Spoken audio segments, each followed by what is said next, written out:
Ako sa hovorí, do tretice všetko dobré.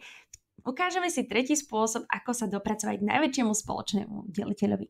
Hore máme tabuľku prvočísel, ktoré nám pomôžu pri prvočíselnom rozklade. Číslo 54 môžem deliť dvojkou, pretože dvojka je prvočíslo a dostanem výsledok 27.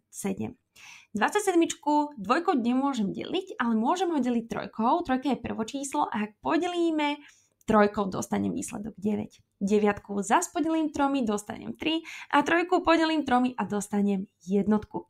Potrebujeme sa vlastne dopracovať k jednotke v našom hornom rohu. Tak, to isté spravíme aj s číslom 72. Je párne, môžeme deliť 2, dostaneme 36, 36 je párne, delíme 2, dostaneme 18, 18 je párne, delíme 2, dostaneme 9 a pri 9 delíme 3, dostaneme 3 a ak trojku podelíme 3, dostaneme 1.